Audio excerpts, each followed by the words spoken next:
Көптеген адамдар бизнесте үлкен бір қателігі, олар айтады, бизнес бастау үшін ақша керек, инвестор керек, көке керек, анау керек, мынау керек дейді. На самом деле ол керек емес.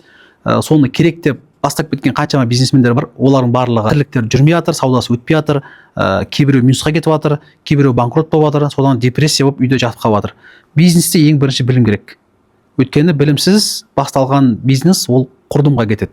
Бизнесте білім болатын болса, оның ішінде білімнің ішіне маркетинг кіреді, сату техникасы кіреді, реклама қалай жіберу керек екенін кіреді, қалай дұрыс позиционировать ету керек товарыңды, қалай дұрыс айту керек, қалай халыққа дұрыс жеткізу керек, осының барлығы кіреді. Егер бұл нәрсені білмейтін болсаң, эмоциямен бизнес ашатын болсаң, онда құртасың.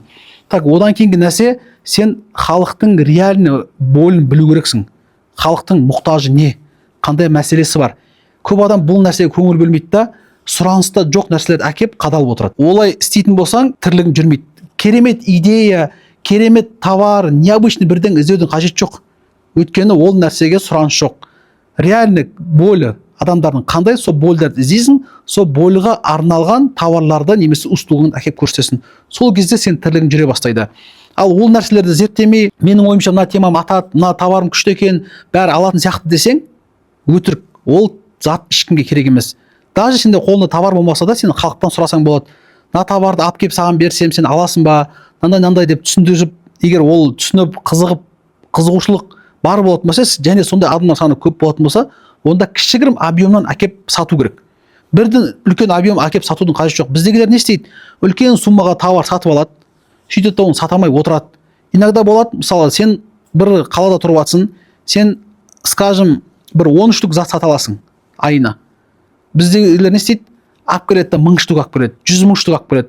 Ал оны сен бір жыл сатып отырасың ба деймін да? Ол болмайды. Сондықтан сенің товарың ары кетсе бір айда сатылып кететіндей расчет болу керек. И сұранысты қарау керексің. Одан бөлек нәрсе, бізде қазақтар көбісі білмейтін нәрсе, реально цифра жоқ басында. Мысалы, мен сұрақ қоятын, сен қанша теңге тапқың келеді? Өйткені бұл да өте маңызды. Біреулер болуы мүмкін, мен айына 1 миллион теңге тапқым келеді дейді. Біреу болуы мүмкін, мен айына 5 миллион, біреу болуы айына 1 миллион, біреу болуы айына 500 000 теңге. Сол запросқа қарай уже ол жерде бизнестер бөлінеді. Товаркалар бөлінеді, услугалар бөлінеді.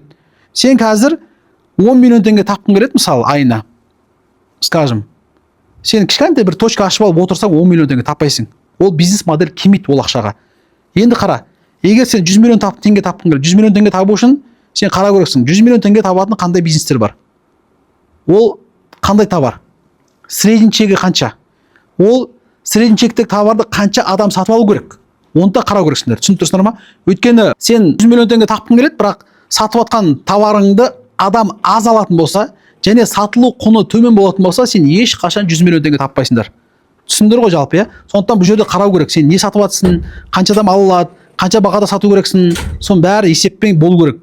Сосын тағы бір нәрсе, қателесетін нәрсе, қазақтарда есеп жоқ. Мен всегда айтам, бизнес тең есеп. Егер де сен бизнесті бастамай жатып, сен қағазға жазасың. Так, мен мынандай бизнес ашқым келеді. Оған мынандай ақша кетеді.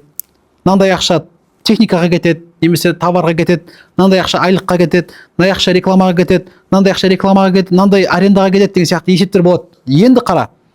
Енді сен мына расходтар жабу үшін сенде план болу керек. Айына орындалатын план. Так, мен товарым қанша товар сату керекпін? Қандай бағада сатылу керек? Мен қанша штук сату керекпін? Егер осы нәрселер сенде есепте бизнестің сай келмесе, онда реальный жизньде ол бизнестің атпайды. Сатылым болмайды. Сондықтан бизнесті бірінші парақта есептеп аласың. Қаншалықты не? Егер ол есеп келмесе, демек саған бизнес бастаудың қажеті жоқ. Бізде ғылымда мынандай нәрсе бар, симуляция дейді. Бір эксперимент жасамай жатып, оның симуляцияға салады. Параметрлерін бәрін жазады, қарайды, ол келе ме, келмей ме? Ол келмейтін болса, ол эксперимент жасамайды. Ол уже теоретически біліп отырады. Түсініп тұрсыңдар ма? Сондықтан қарау керек. Бұл нәрсе өте маңызды, есеп маңызды, есеп жоқ болса, бизнесте сен минусқа кетесің, не болмаса банкрот боласың. Сосын техникалар бар. Жаңағы сату техникасы, маркетинг техникасы, осыларды үйрену керек. Өйткені қазіргі уақытта бұл техникалар пайдаланбайтын болсаң, ол кезде сен услугаң күшті болса да, арзан болса да, мықты болса да ешкім алмайды. Өйткені сен жарнамалауды білмейсің. Сені қаншалықты адамдар көп білсе, соншалықты ол сенің сатылымыңа тікелей әсер етеді.